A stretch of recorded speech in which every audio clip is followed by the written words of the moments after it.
If it's a quiet night and you're trying to wonder why Tom Richardson's not there for his movie review, well, you're probably here because he's here for a review for Inherent Vice, which is Paul Thomas Anderson's new film. But enough of this chair just sitting there. You probably want Tom Richardson to be in that chair, as he's the one reviewing this film, and not me who's providing the voice for this narration. So hey guys, that was my attempted voice of the narrator you hear throughout the new Paul Thomas Anderson film called Inherent Vice, and it's a film adaptation of the Thomas Pynchon novel Inherent Vice. And I don't even know if I said that author's name correctly, to be honest, but Inherent Vice, you guys, it is a story about a stoner detective, and if you don't know what a stoner is, that's basically someone who has a lot of drug problems. So this stoner detective is approached by his ex-girlfriend. He's not a very reliable detective. He hasn't done a big case that he's resolved himself in a long time, but for some odd reason, his ex-girlfriend approaches him about a case that involves a real estate developer who she wants to put in a loony bin for good since he's done a lot of sins throughout the course of his life and his career.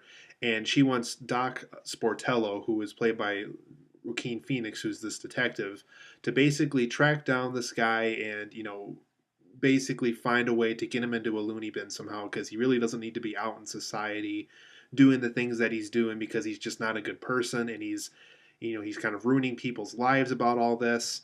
And when you eventually do meet him in the film, you do kind of just see how crazy this man really is. And so basically, throughout the course of the film, Joaquin Phoenix's character has to track this guy down, but that's a hard task for him since he's always doing drugs and gets off track a lot with his cases and has all these other cases thrown at him at once, and he doesn't really know how to take care of all of those cases. So basically, he's being thrown a case that more than likely he's probably not going to really solve to begin with. So, Inherent Vice, you guys, this is a very trippy, bizarre, acquired taste of a film. I mean, Paul Thomas Anderson, he's a very good director, but he likes to do unconventional stories. He doesn't like conventional storytelling. He's just not a big fan of it. I know he likes to tell his films in the most unique way that he can. Um, but unfortunately, when he does these unique approaches like what he does here, it sometimes doesn't always quite work all the entire time while you're watching the movie. So for my positives and negatives of Inherent Vice, you guys, I think the first half of this film is very fun and comedic. It definitely has the vibe of like a Cheech and Chong film for those who've seen that, or kind of like Chinatown, or things you would see in like really old 1970s detective stories. So Paul Thomas Anderson kind of marries those two ideas pretty well for the most part. So if you're looking for like a good vibe of like a good detective story or a good Cheech and Chong stoner kind of story, the film definitely has that vibe to it.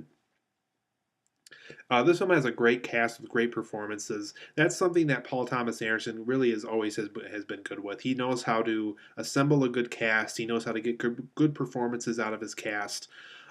Even when The Master came out, I remember basically any type of Oscar nominations that film had was basically for the actors and actresses involved with it.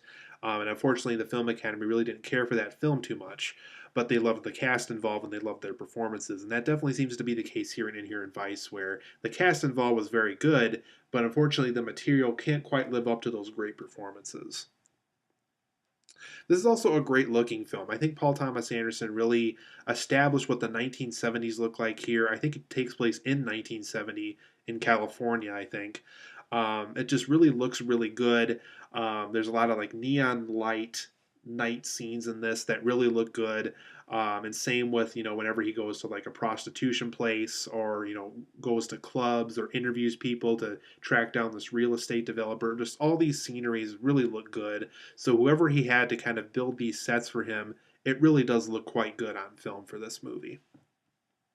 And then it goes to my earlier comment that this film does have a very fun vibe to it. Like I said, it's a nice marriage between like Cheech and Chong and Chinatown. It definitely has those two films. Those films were definitely inspirations for this film for sure. And who knows, maybe Thomas Pynchon, when he was writing his novel, also had those stories in mind when he was writing his story as well, which Paul Thomas Anderson obviously adapted to the screen here. The film also has a very unique approach to it. One thing I kind of felt that the story was trying to tell us. And I don't know if PTA was meaning this or if Thomas Pynchon was trying to do this when he wrote the story.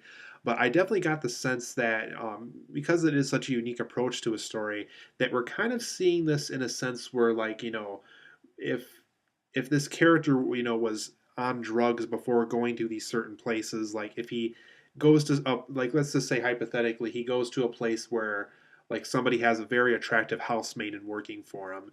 If he has the desire to have sex with them later in the film or shortly after that scene happens, we'll see him daydreaming about him having a sexual experience with that person. I think the film definitely kind of had that approach to it in a way.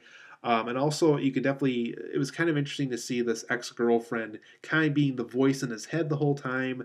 There was even scenes too where like the emotions and the feelings he had going on in his head were spoken through narration of the ex girlfriend. So it was just kind of a unique way to approach this story. So I definitely liked the approach that Paul Thomas Anderson here. Unfortunately, some aspects of the execution weren't quite as good as maybe it could have looked on paper. So for my negatives of Inherent Vice, you guys, this is a pretty inconsistent, messy script. I mean, the film is all over the place. In some scenes, it's a comedy. In some scenes, it's a drama. In some scenes, it's a mystery. And in some scenes, it's even possibly a little bit of a romance film as well. So it's just kind of all over the place. It's pretty inconsistent for the most part.